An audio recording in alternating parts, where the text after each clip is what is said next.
하나님께서 이스라엘 백성들을 사랑하셔서 이 성경을 주시고 또 율법서를 주셨는데 그 율법서를 오늘날 우리가 책으로 만들어져서 읽는다는 건 너무 큰 은혜죠. 그 책을 읽을 때마다 우리는 어떤 걸 느끼겠습니까? 아, 내가 하나님의 백성이구나. 우리가 지금 신명기서를 읽고 있는데 너희는 하나님의 성민이라. 우리는 하나님의 거룩한 백성이 좀 있습니다. 그 말인즉슨 너희가 가나안 땅에 들어갔을 때에 살아가는 방법은 이제 전에와 다르고 거기 땅과 다르고 새로운 나라의 질서를 가지기를 원하시고 거기에 또 합당하게 살 수 있도록 모세가 이미 다 성경을 기록했지만 다시 이스라엘 백성들을 가나안을 맞은편에 두고 모압 땅에서 이제 설교하는 거죠. 오늘 우리가 읽은 7년 안식년은 굉장히 의미가 깊어요. 그래서 이것을 한번 이제 제가 이렇게 나누기도 하겠지만 설교를 하는 게 좋겠다 싶어서 오늘 이제 설교를 준비해봤습니다. 탈무드에 이런 말이 있습니다. 아무리 큰 부자라도 타인에게 선을 베풀지 않는 사람은 훌륭한 식탁에 소금이 없는 것과 같다. 예, 식탁이 아무리 풍성하게 차려졌지만 거기에 간이 없으면 우리가 그것을 먹을 수가 있을까요? 퇴합니다. 그것처럼 이 큰 부자가 해야 할 것이 뭐가 있냐면 이제 선을 베푸는 거죠. 그래서 나에게 주신 것을 내 것이라 하지 아니하고 거기에 대한 청지기적 사명을 가지고 이것을 이웃과 나눌 때에 그것이 더욱더 가치 있게 빛나는 걸 알 수가 있죠. 오늘 제가 이 안식년법을 설교하려다 보니까 이걸 미의 말씀하고 같이 연결이 돼야 될 것 같더라고요. 미의 말씀은 뭐가 나오냐면 이 11조법이 나와요. 그래서 11조법을 제가 잠깐 설명을 하고 연결해서 안식년법을 이야기해드리고 있습니다. 11조에는 몇 가지가 있을까요? 네, 우리가 생각하는 건 11조의 소득의 10분의 1을 드리는 이거 이제 한 가지를 알 수가 있는데 제가 어느 선교사님 만났는데 그 선교사님은 10의 2조를 한다 하더라고요. 그래서 제가 깜짝 놀랐었어요. 참 이렇게 선한 영향력을 발휘하는 선교사님이신데 그래서 내가 10의 1조는 하나님께 드리지만 내가 10의 2조는 떼서 누군가를 막 기쁘게 하는 데 썼대요. 그래서 참 제가 신학교 다닐 때 큰 도전을 받고 너무 좋았었는데 이제 아마 그 말씀이 여기 오늘 우리가 살펴보고자 하는 11조법에 나옵니다. 11조의 첫 번째 11조가 이제 11조는 사실 세 가지가 있어요. 몇 가지가 있다고요? 세 가지. 네, 11조는 세 가지가 있어요. 첫 번째 11조는 우리가 소득의 10분의 1을 떼서 이제 성전에 갖다 바치면 그게 레위인들이나 제사장의 몫이 되는 거죠. 하나님께서 레위인들에게는 기업을 주지 않으셨어요. 그래서 그의 모든 분기서 누가 책임을 져야 되는 겁니까? 그 성읍의 사람들이 이걸 책임을 져야 돼요. 근데 오늘날 11조를 해야 되나 말아야 되나 많은 논쟁이 있는데 11조는 하나님께서 법 규정으로 가져오셨지만 창세기에 이미 아브라함도 야곱도 하나님께 11조를 드린 줄 믿습니다. 예, 그래서 해야 되나 말아야 되나 이게 중요한 게 아니고 나에게 주신 모든 것이 너무나 감사하여서 드리는 11조는 감사 예물인 거예요. 예, 그럴 때 오늘날도 마찬가지죠. 이 11조를 가지고 목회자들이 생활을 하는데 좀 담임 목사님은 좀 나은 것 같아요. 부목사님들 힘없는 분들이 많이 힘든데 그 생계가 책임이 되지 않으면 그 생계가 안정되지 않으면 하나님의 말씀을 올바로 전할 수가 없는 거죠. 레위인들이 하는 역할은 성소를 성막을 이제 관리할 뿐만 아니라 제사장을 도울 뿐만 아니라 백성들에게 하나님의 율법을 전해요. 하나님의 율법을 가르쳐요. 근데 느헤미야 시대에는 이게 되지 않으니까 레위인들이 다 자기 밭으로 도망가 버려요. 다리 시대는 이 레위 지파가 뭐합니까? 성막에서 하나님의 성전을 돌보면서 막 찬양하면서 하나님 더 풍스럽게 영광 돌리게 되는 거죠. 그러한 이들을 쓸 수 있도록 하나님께서 이 첫 번째 11조는 레위인들에게 주셨어요. 그래서 그 말씀이 민수기 18장 21절에 나오는데요. 내가 이스라엘의 11조를 레위 자손에게 기업으로 다 주어서 그들이 하는 일 곧 해막에서 하는 일을 갚나니 그래서 이스라엘의 10분의 1을 떼어서 이제 레위인들의 생활을 감당할 수 있도록 주는 거죠. 그런데 우리 오늘 14장 22절에 보면 한 장 넘겨서 14장 22절에 보면 두 번째 11조가 나와요. 우리 22절 한번 읽어볼까요? 시작. 너는 마땅히 매년 토지 소산의 11조를 드릴 것이며 11조는 이제 성전에 갖다 드리고 난 다음에 그러면 90이 남겠죠.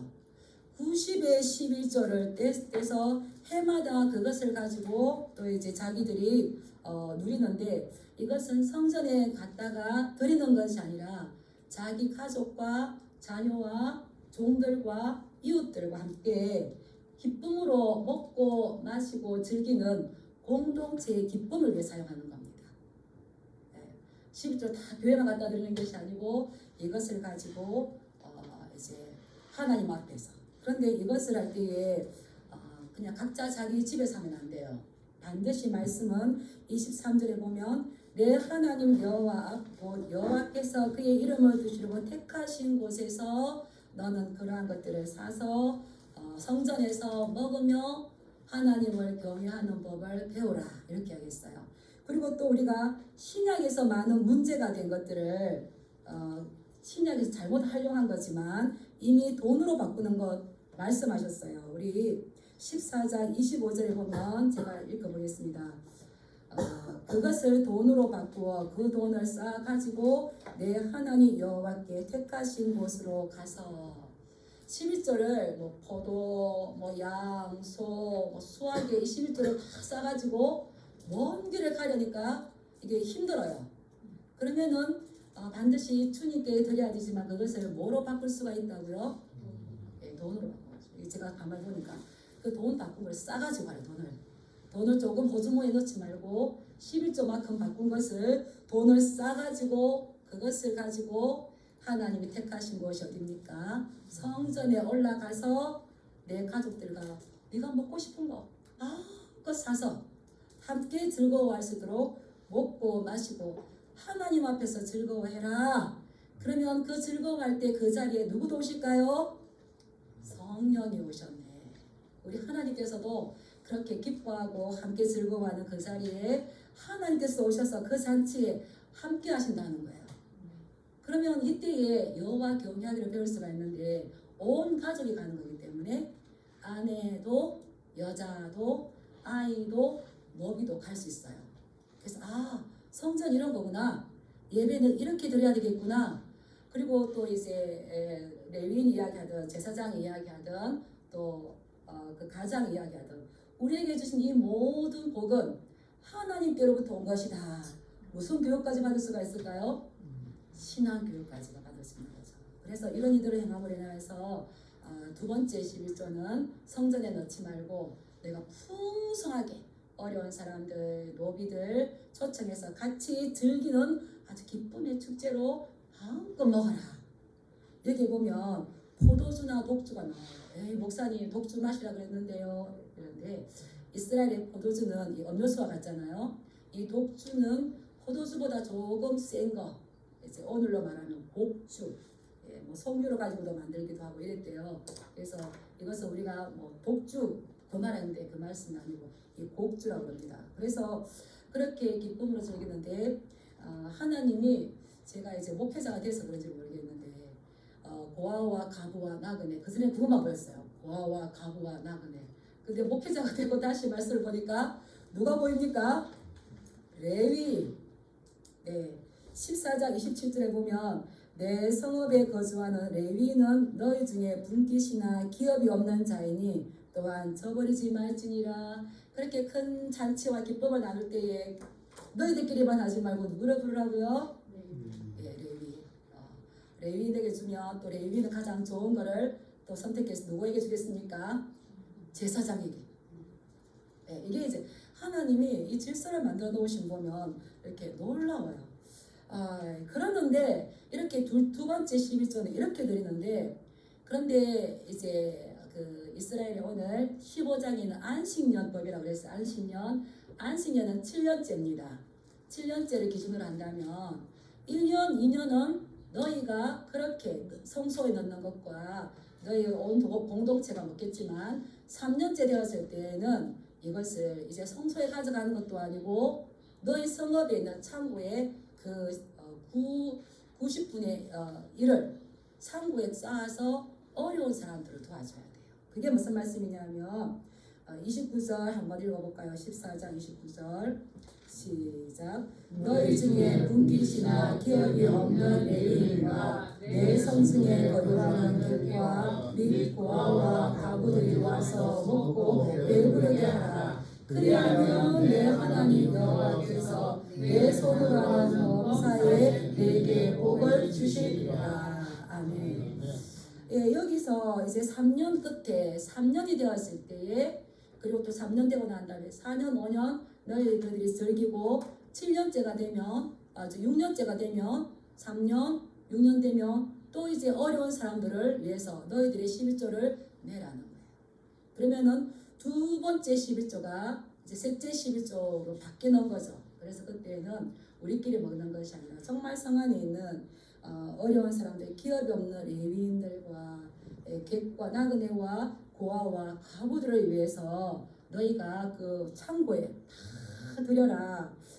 그렇게 하면 내가 너희에게 그보다 더 뛰어난 복을 주겠다. 그 말씀인 거예요. 그렇다면 이 창고는 너희 성읍에 이제 48개 성읍이 있었거든요. 제가 자꾸 성경을 읽히는 이유가 있습니다.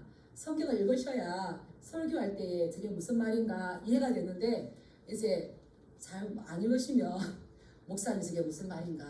예, 레위 지파가 다 48개 성읍이 이렇게 흩어 살았잖아요. 48개 성읍이 있는데 이제 그 지역의 성읍 사람들이 이것을 다 모아가지고 창고에 들여서 가난한 사람들을 줘요. 그래서 이 가난한 사람들의 희망은 3년째가 오는 게 희망일 것 같아요. 엄마 운동화 신고 싶어. 엄마 나 학원 가고 싶어. 엄마 나 자전거 사고 싶어. 어려운 가정이 막 그래요. 그리고 엄마가 뭐라 이야기할까요? 조금만 기다려. 내가 아무리 이삭을 주어도 뭐 자전거 사줄 수 있습니까? 3년째가 되면 내가 그때에 아마 혜택을 받을 거야. 그때 너에게 자전거 사줄게. 그때 너에게 읽고 싶은 책 사줄게. 우리 하나님 얼마나 멋진 하나님이신지 모르겠어요. 그래서 이 가난한 사람들을 위해서 너희에게 남는 것을 창고로 지어서 이제 쌓아두고 어려운 사람들에게 그 필요에 따라서 나누어 주는데 우리 하나님은 또 말씀하셨어요. 먹고 배부르게 그냥 깔짝하게 조금만 주는 것이 아니라 완전 먹고 배불러서 그 필요가 다 채워질 수 있도록 하라. 예, 이것은 우리 하나님께서 사회복지를 위해서 최초의 제도를 만드신 줄 믿습니다. 그래서 이 세 번째 드리는 법을 한번 따라할까요? 가난한 자들을 위한 11조. 그들을 먹일 때에 그냥 조금 먹으라 그래요? 많이 먹으라 그래요? 배부르게 먹어요. 눈치 주지 말고 그들이 줄인 배가 다 채워질 때까지 스스로 만족할 때까지 그의 필요를 채워줘라. 그러면 이 3년에 한 번 받는 21조의 그 나눔을 가지고 가난한 사람들은 또 3년을 살아야 돼요. 6년이 올 때까지. 때로는 7년 안식이 1년이 있기 때문에 4년을 살아요. 그러므로 인해서 하나님께서는 그 공동체에 어려운 사람, 가난한 사람이 없이 공동체가 전부 다 건강하게 유지되기를 원하신 줄 믿습니다. 이렇게 말씀하셨어요. 그런데 이스라엘 백성들이 이것을 지금 들어도 우리가 충격인데, 그죠? 고대 당시에 이것을 들었다 때 충격이죠. 그런데 너희는 누구라? 하나님의 성민이라. 너희는 거룩한 백성이라. 세상 것처럼 그렇게 살지 말고 나의 법대로 이렇게 살아라. 그런데 이것을 잘 지키지가 않았어요. 말라기서에 보면 우리가 12조에 대한 말씀이 나오는데 그것은 복을 주시겠다는 말씀이 아니라 하나님의 안타까운 외침입니다. 말라기 3장 5절에 보면 이런 말씀이 있어요. 내가 심판하러 너희에게 임할 것이다.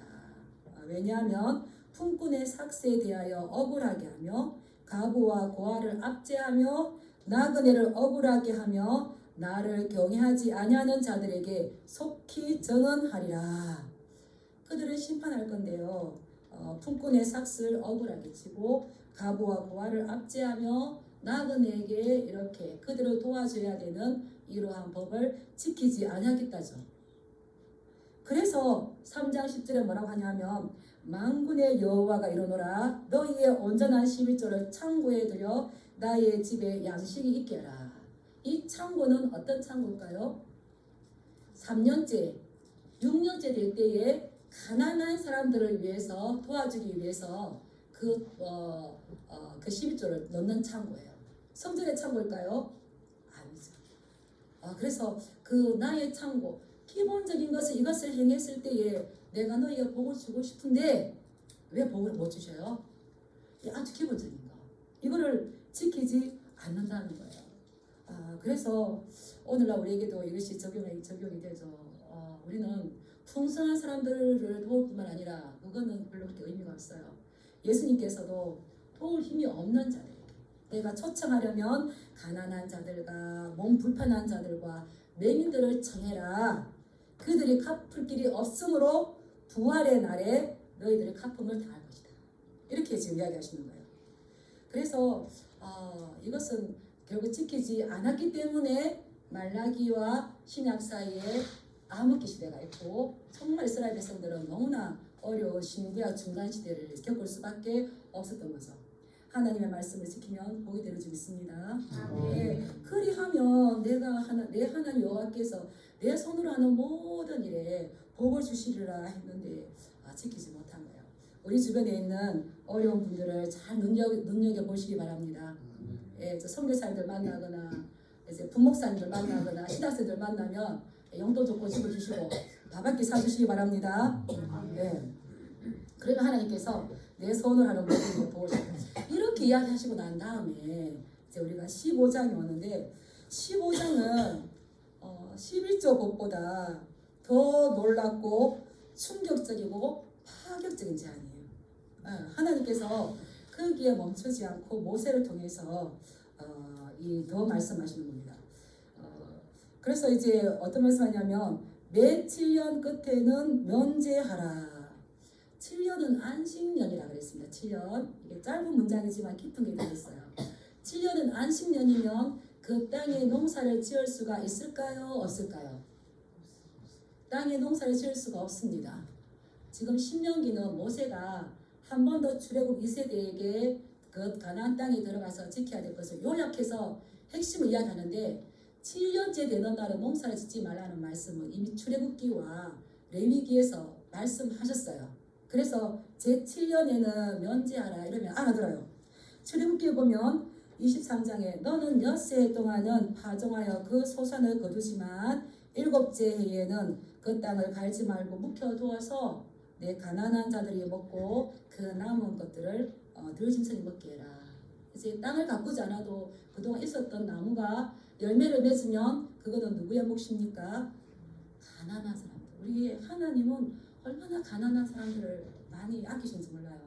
그리고 그 가난한 사람들이 먹고 남은 거를 들짐승들이 먹으리라. 산에 있는 모든 새와 독짐승과 이런 가축들 하나님께서 사랑하시고 그들을 키우신 줄 믿습니다. 이거 다 이렇게 말씀하셨어요. 그리고 또 레위기 15장에서도 6년 동안은 포도원을 가꾸어서 그 땅의 소출을 먹지만 7째 되는 해에는 포도원을 가꾸지 말아라. 이 말은 뭡니까? 그 땅을 쉬게 해라. 그래서 7년마다 이걸 쉬어야 되는데 1절 말씀을 보면 매 7년 끝에는 면제하라 이렇게 하겠어요. 농사를 짓지 않았기 때문에 수입이 없어서 마음이 약간 쪼그라들고 있는데 거기에다가 설상가상으로 하나님께서 모세를 통하여서 7년째에 면제라는 건 네가 빚을 빌려준 사람 있으면 돈을 빌려준 사람 있으면 그 사람의 빚을 다 탕감해라. 없게 해줘라. 안 놀라십니까? 저는 이거를 정말 놀랍고 충격적이고 파격적이고 우리 하나님. 그래서 그 땅에 가난한 자가 없길 원하시는 거예요. 이제 내가 올해 농사를 안 지어. 우리 다 그렇잖아요. 농사를 안 지으면 이제 내가 빌려준 돈도 있어. 그러면 그거 나도 어려워 줘 하면 말이 될까요 안 될까요? 말이 돼요.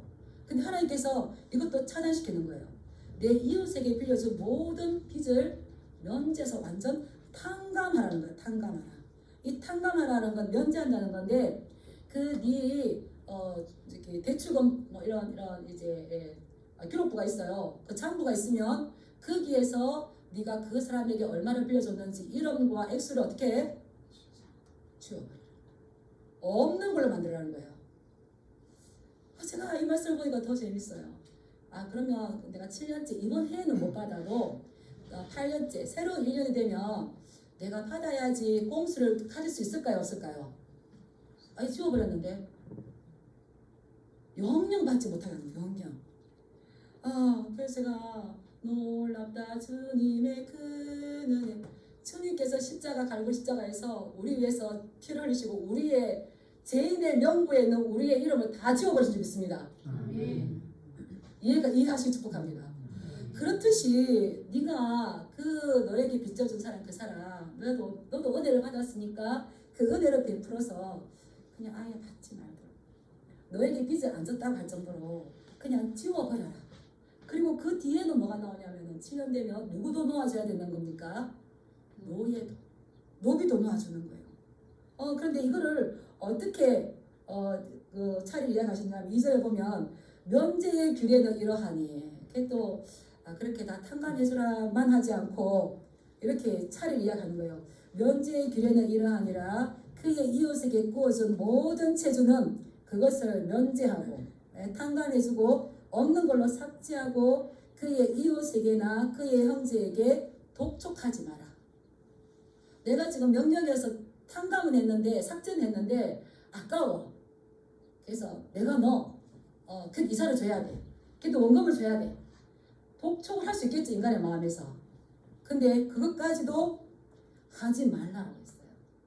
하지 마는데 너무 중요한 말씀이 나와요. 그 뒤에 이것은 여호와를 위하여 여호와를 위하여 면제를 선포하느니라.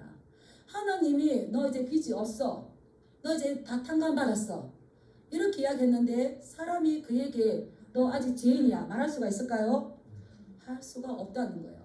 네가 그 사람에게 그렇게 탕감해 주는 거 그 사람이 가는 것이 아니라 누구를 위한 거라고요? 하나님.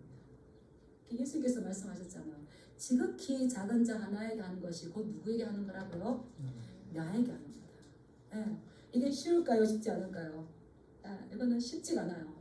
이제 너무 이상적이고 너무 이상적인 나라를 만들려는 하나님의 심정은 이해가 가지만 우리가 실생활에서 이거를 실행하기는 쉽지가 않아요. 그래서 이 모세는 계속적으로 그들의 감성이 호소해요. 감성이. 이게 법으로 이야기하는 게 아니라 감성이 호소하는데요. 뭐라고 나오냐면 네가 돈을 빌려준 그 사람은 네 동족이지만 너의 형제다. 형제다. 여기 형제라는 말이 1절부터 11절까지 7번이 나와요.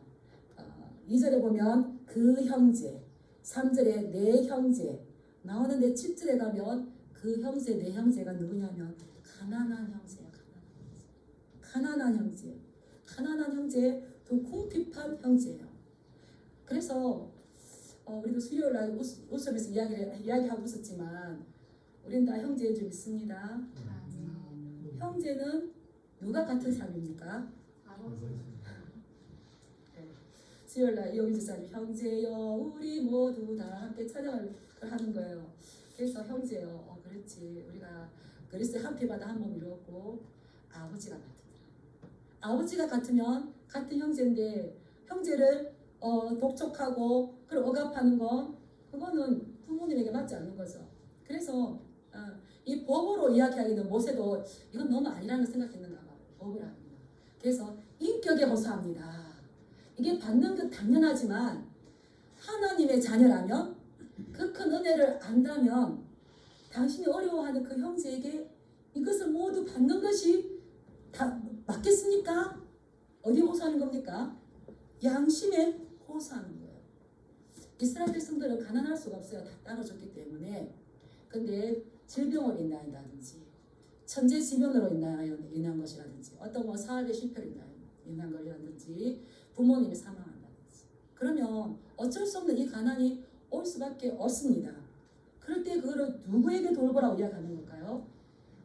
있는 사람들에게, 가진 사람들에게. 그들은 다름이 아닌 너의 형제다, 너의 형제다. 가난한 그 사람이 너의 형제라는 것을 이야기해주고 있는 거죠. 그런데 우리가 조심해야 할 거, 이게 잘못 지나쳐가지고 막 너무 사랑이 많아요.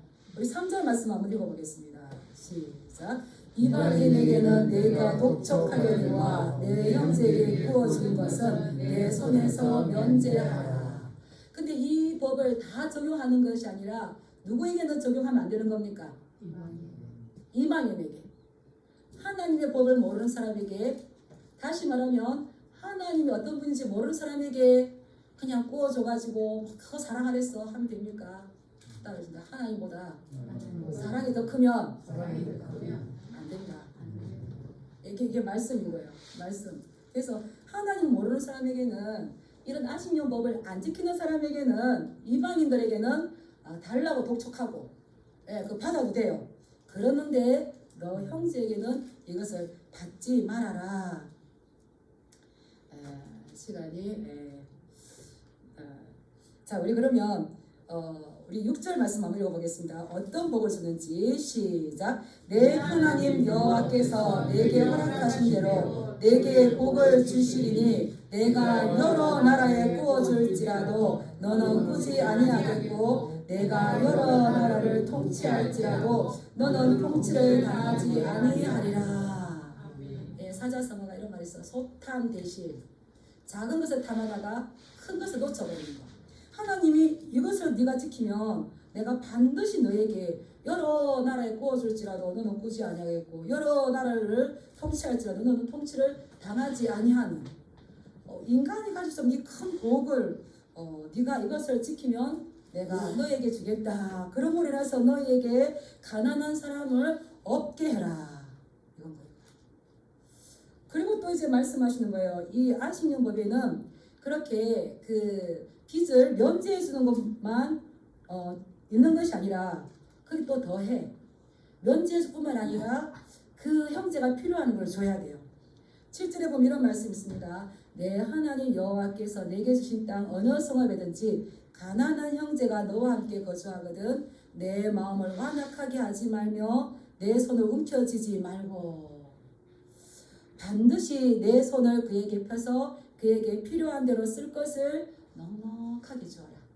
그냥 빚을 면제해주는 소극적인 여기에서 끝나지 아니하고 그 형제가 어려움이 있으면 그냥 가다가 못 본 채 고개 팍 돌리지 말고 마음을 완악하게 강팍하게 말고 손을 움켜쥐어서 인색하게 하지 말고 어떻게 하라고요?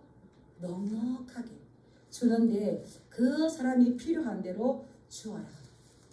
이게 가능하겠습니까? 지금 내가 빚을 탕감해 주는 것도 아까운데 또 그 형제가 여전히 어려워. 뭐 빚이 아니면 살 수 없는 그 형제가 어느 날 갑자기 좋아지겠어요? 그럼 매일 어렵죠. 근데 그를 만났을 때에 내 마음을 완악하게 딱딱하게 굳게 만들지 말고 내 손을 아깝다고 움켜쥐지 말고 8절에 보면 반드시 너의 손을 그에게 펴서 아까워하지 말고 그에게 필요한 대로 어떻게 주어라고요? 넉넉하게 배부르게 주듯이 넉넉하게 주는 거예요. 네. 참 이것은 우리가 참 쉽지 않죠. 그런데 어떨 때 가능한 겁니까? 나에게 주신 모든 것들이 하나님께 주셨고 하나님께서 나에게 맡겨주셨다는 청지기적 사명이 있을 때에만 가능한 겁니다. 이거를 신약에 와서 예수님께서 곳곳에서 참 많이 말씀하셨어요. 우리가 모를 뿐이지. 예를 들면 누가복음 12장에 그의 소출이 많은 부자가 있습니다. 그래서 이 부자는 내 곡식, 내 곡간, 내 영혼 내가 이렇게 많이 지었으니 그 곡간을 하고 새 곡간을 만들 정도로 그러고는 내 영혼아 내가 이렇게 많이 얻었으니 이제 먹고 즐기자. 다 나눠줘요. 그러고는 그럴 때 뭐랍니까? 하나님께서 어리석은 자여 오늘 밤에 내 영혼을 도로 찾으리니 그러면 내 준비한 것이 누구의 것이 되겠느냐. 성경이 많아요. 예수님께서 말씀하셨습니다. 우리가 구약을 모르니 신약을 그냥 크게 단편적으로 해석하는데 따라하세요. 구약의 빛 아래에서 신약을 봐라. 예, 구약은 그림자고 신약은 실체잖아요. 구약의 예언하신 예수님께서 신약에 와서 율법을 다 완성하시고 우리에게 또 말씀하시는 게 그 또한 어려운 자, 가난한 자를 위해서 말씀하시는 거예요.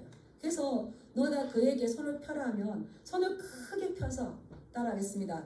손해를 따지지 말고 내 지갑을 열어서 그 사람이 필요로 하는 만큼 아낌없이 넉넉하게 주어라. 이게 쉬울까요? 쉽지 않을까요? 하나님을 사랑하지 않고 하나님의 말씀을 신뢰하지 않는다면 행할 수 없는데 하나님께서 나에게 주시고 가나안 땅도 하나님께서 주시고 이 땅의 풍성한 수확도 하나님께서 주셨다는 것을 알 때에 이게 가능한데 이걸 우리에게 당부하신 적 있습니다. 근데 이것을 안 지킨다는 거 알았어요. 이제 4절 5절 보면 그리하면 너희 중에 가난한 자가 없을 것이다 했는데 11절에 보면 땅에는 언제든지 가난한 자가 그치지 아니하겠으므로 모세는 출애굽 2세대가 이걸 지킬 거를 알았을까요? 못 지킬 거 알았을까요? 40년 동안 광야에서 너희 간 거 보니까 이게 못 지킨다. 그래서 못 지킬 걸 알고요. 우리 또 이 모세의 선지자가 너무 재밌어요. 못 지킬 것을 알고 이제 이 말씀하는 거예요. 우리 9절 말씀 한번 읽어볼까요? 얼마나 세기를 박는지 모르겠어요. 얼마나 당부를 하는지 모르겠어요. 9절 말씀 한번 읽어보겠습니다. 시작. 삼가 너는 마음에 악한 생각을 품지 말라. 또 이르기를 일곱째 가까이 왔다 하고 내 궁핍한 형제를 악한 눈으로 바라보며 아무것도 주지 아니하면 그가 너를 여호와께 호소하리니 그것이 내게 죄가 되리라. 안 지킬 것 같아. 안 지킬 것 같으니까 한 번 더 모세가 이야기하는데 네가 그러한 형제에게 악한 마음을 네 마음에 품지 말아라. 아까 어리석은 부자도 심중에 이르기를 자기 마음이 이르는 거, 자기 마음에. 지금 저 어려운 사람이 빌리러 왔는데 하필이면 오늘 밤이 끝나면 내일 면제년이네. 오늘 밤에 너무 궁핍해서 이거 없으면 안 될 처지가 돼서 이제 구하러 왔어요. 근데 내일 안식년이면 못 받아. 구워주시겠습니까? 그래도 말씀 의지하고 구워주시겠습니까? 아니대. 내가 이때 참아야 돼.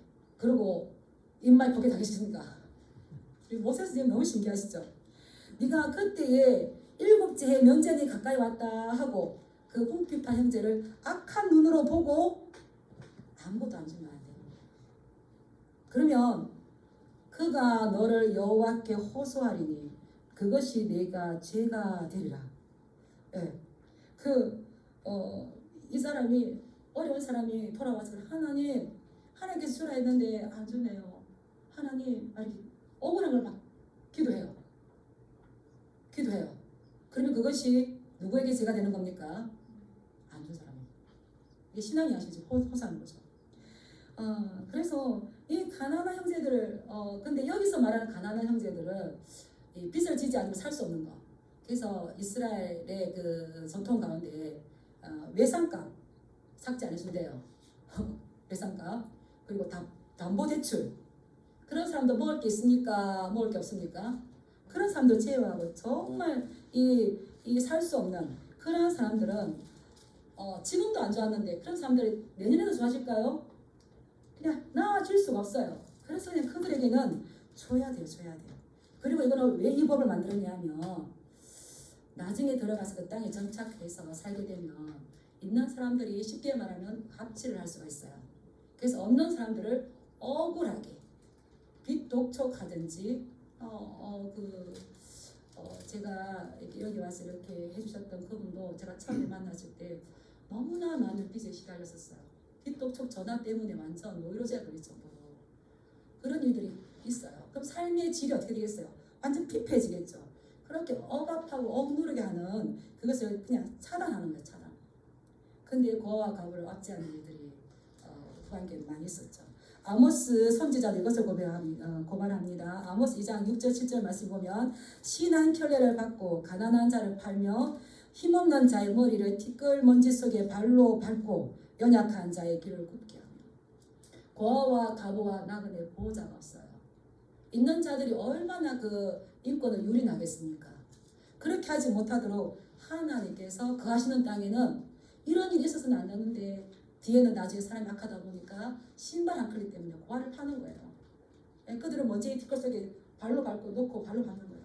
읽기에도 너무 힘든 이런 일들이 벌어지는데 너희는 그 땅에 들어가면 그렇게 하지 말라는 거였어요. 그래서 하나님께서 지금도 이 사회복지적인 차원이 참 많이 이슈가 되고 있는데 이미 4,000년 전에 이러한 법을 만들었다는 건 너무 놀랍죠. 네가 그렇게 하면 그 땅에서 내가 너의 손이 하는 모든 일에 복을 줄 것인데 너는 반드시 어려운 형제들에게 내 손을 펴라. 제가 이제 신명기를 읽으실 때에 신명기 사관은 굉장히 중요합니다. 사실 신명기 사관 때문에 이 신명기를 읽어보세요. 이렇게 고민했었는데요. 이것을 가지고 그 후반기의 사람들 이렇게 한번 보겠습니다. 너무나 많지만 우리 룻기의 보아스와 에비멜렉을 한번 보겠습니다. 룻기는 어느 시대입니까? 사사시대입니다. 사사시대는 각자 자기 소견에 오른 대로 살았습니다. 그러는데 그때에 그 땅에 사사시대에 룻기 1장에 보면 기근이 들었다 그랬어요. 베들레헴의 유지였던 엘리멜렉은 어떻습니까? 이 기근이 들었어요. 어려운 사람들이 있어요. 신명기 이 말씀으로 본다면 어려운 사람들이 기근의 때에 형제들 어려워한다면 어떻게 되겠습니까? 자기의 창고를 열어서 어려운 사람들이 필요한 만큼 줘야 되는 거예요. 그러는데 엘리멜렉은 이것을 모두 다 싸서 팔아버리고 다 돈을 주고 창고를 열기 싫어가지고 어디로 갑니까? 모압 땅으로 가요. 갔는데 어떻습니까? 오히려 전 재산과 아들까지 잃어버리고 나오미가 고백하잖아요. 내가 풍족하게 나갔는데 지금은 피어 돌아온다. 그랬어요. 근데 두 번째 보아스가 있습니다. 보아스도 유력한 자입니다. 기근이 보아스에게는 없었을까요? 있었습니다. 이 기근이 왔을 때에 보아스는 그 땅에서 이 신명기적 말씀을 지키면서 이것을 지켰어요. 그것을 알 수 있는 건 보아스가 들에 나왔을 때 사람들이 얼마나 사람들과 인사하는 거 보면 얼마나 그 인격적으로 인사합니까? 그런데 마침 룻이 왔어요. 룻이 왔을 때에 계속적으로 보아스는 뭐합니까? 보리를 데워주고 밤에 왔을 때도 보리를 데워주고 더 넘치게 데워주고 그러면서 룻과 나오미의 가난을 면제해 준 줄 믿습니다. 그래서 이 말씀은 너무 지키기 힘들지만 계속 그 뒤에 말씀을 가지고 지킨 자와 지키지 않는 자 이렇게 이야기했어요. 그래서 내가 이것을 지키면 내가 하는 범사에 복을 주겠다. 그것을 이룬 게 이 보아스 계속 있어요. 그리고 그 보아스가 예수님의 족보까지 오르는 일이 있잖아요. 누가복음 18장 22절에 부자 청년이 나옵니다. 근데 영생에 대해서 관심이 있었습니다. 근데 예수님은 그에게 뭐라고 합니까? 네가 있는 것 다 팔아서 가난한 자들에게 나눠 주어라. 그리고 와서 나를 따르라. 이렇게 이야기했을 때에 성경은 말합니다. 이 사람이 큰 부자였으므로 이 말씀을 듣고 심히 근심하더라. 이 사람은 영생에 대한 마음은 있었지만 실제적으로 뭐를 더 따랐던 겁니까? 돈을 따랐죠. 돈을. 그러는데 삭개오를 만났어요. 예수님께서. 삭개오는 어땠습니까? 내 소유의 절반을 가난한 사람들에게 주겠으며 만일 누구의 것을 빼앗아 쓴 것이 있으면 내 값들이나 갚겠나이다. 그래서 예수님께서 오늘 구원이 이 집에 이르렀다. 지금 신약은 구약의 말씀을 가지고 신약을 이렇게 볼 때에 너무나 엄청납니다. 그래서 오늘 우리가 이 말씀은 너무 충격적이고 파격적이고 힘들지만 이 말씀을 이룬 장면이 사도행전 2장 성령이 오심으로 많은 사람들이 내 것을 내 것이라 하지 않고 각자 자기 소유와 재산을 팔아서 같이 나누니까 그 중에 궁핍한 사람이 없는 줄 믿습니다. 예, 사도행전 2장 44절에 보면 믿는 사람이 다 함께 있어 모든 물건을 서로 통용하고 또 재산과 소유를 팔아 각 사람의 필요를 따라 나눠주며. 그래서 이거는 우리가 할 수 없는 것인데 누구 안에서 가능한 겁니까? 성령 안에서, 예수님 안에서. 우리가 청지기적인 사명을 감당할 때 이것을 감당할 수 있는데 우리가 손해라고 아까워하고 인색한 마음이 아니라 파격적이고 충격적이고 놀라운 이 말씀 우리에게 주셨지만 우리가 성경을 읽음으로 하나님이 어떤 분인지 알게 되었다면 우리도 말씀을 신뢰하고 하나님을 사랑함으로 이 파격적인 이 말씀을 지킴으로 해서 파격적이고 충격적인 복을 누리시길 주님의 이름으로 축원합니다. 이것은 하나님의 말씀이었습니다. 잠시 기도하겠습니다. 우리가 성경을